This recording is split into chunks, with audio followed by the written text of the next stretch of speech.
Oh, North Korea, North Korea, North Korea, North Korea. I almost feel like the old Brady Bunch. Marsha, Marsha, Marsha. North Korea, North Korea, North Korea. So yeah, they're not going to stop these missile tests. They're not going to stop until they have a missile capable of reaching the United States because they want that world power. They are in the ring with world powers that all have guns. They've got knives, and they're trying to develop a gun. Um, I don't believe it would be a good idea to allow them to have that kind of power. Uh, they do have a regime that is apt to actually use it. But let's get into this report. Right off the bat, it was not an actual missile launch test. It was an engine test. They were testing an engine uh, capable of intercontinental ballistic missiles, ICBMs, which would make their nukes capable of reaching the United States. But let's read. It's from BBC. You can find it on several different news sites, though. I have read three. They all are pretty much about the same on this story. North Korea carries out very important test. And remember, North Korea had warned us that we should be expecting a Christmas present from them. The KCNA state news agency said the results would be used to upgrade the country's strategic status. It provided no further details. Analysts believe it could be a ground-based test of an engine to power a satellite launcher or an intercontinental ballistic missile. Mostly a missile. I would doubt it would be a satellite. It comes after Pyongyang appeared to shut the door on further U.S. talks.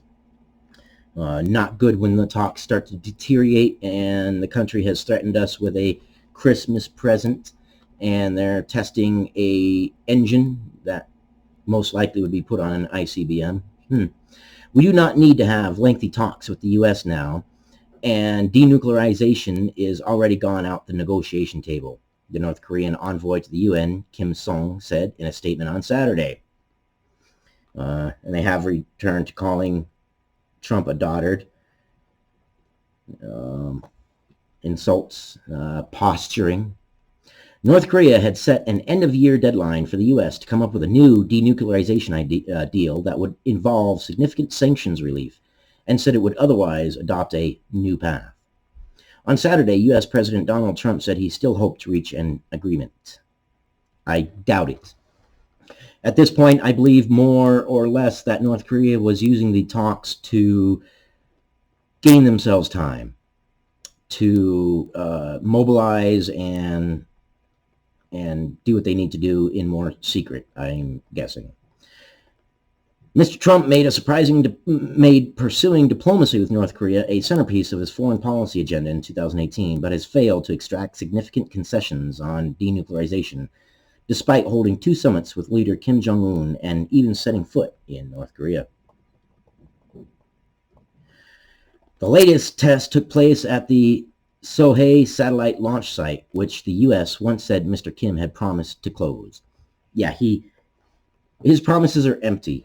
Look, what we're doing is appeasement. We are appeasing North Korea. We are putting on kit gloves. Way back when we appeased Germany, too, before World War II. We appeased them, we let things go, and look where that got us. With a regime that is so one-mindedly set on the path that they are going down, I don't believe it is a good idea for us to allow them to do this. Is military intervention the proper path? No, I don't believe so. It would cause world war. Russia would step in, China would step in, then the rest of the world would step in, and it would be an absolute shit show. The results of the recent important test will have an important effect on changing the strategic position of the DPRK, the Democratic People's Republic of North Korea. Once again, in the near future, KCNA reported. Despite facing a host of UN and other sanctions over its nuclear and missile programs, North Korea earlier this year restarted testing of short-range ballistic missiles.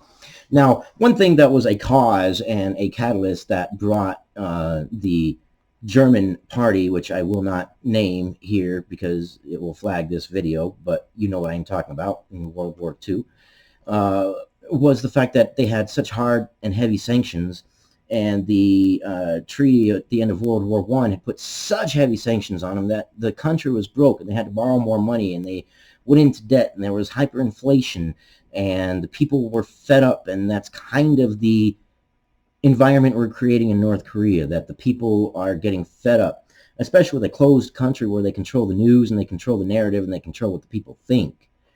Some of the things that North Koreans believe are just crazy, like Kim Jong-un invented the hamburger, he doesn't poop,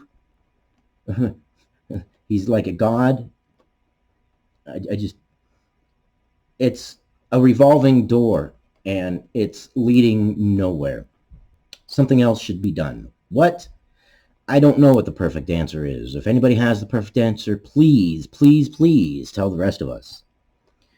Analysts believe that North Korea could launch a satellite if it does not obtain concessions from the U.S. This would allow it to test and show off its rocket capabilities in a less provocative way than launching a long-range ballistic missile. Now, wouldn't that be interesting if the Christmas present that North Korea is sending to the United States is them displaying their rocket technology and launching a satellite, which would be a clear indication of, aha, you see, we have invented the engine that can reach the United States. It's saber-rattling, it's posturing. Could we be leading towards a Cold War? Possibly. Possibly. What do you guys think of this? Should we leave them be? Should we intervene? Is military intervention the way to go? Personally, I don't believe so. But that said, I don't believe talks are going to work either. So, again, a damned if you do and a damned if you don't. So what do we do? Keep abreast of the situation, keep informed, and let me know what you guys think. Is there even a good course of action? I don't believe there is a single good course of action. I believe no matter which way we go, it's going to end up bad. But that's just my feeling, judging on North Korea and Kim Jong-un and the regime and its past actions and the animosity it holds towards the United States. But those are my thoughts. I'd be interested in your thoughts. Anyways, that's all I got for now, and I'll see you guys on the next one.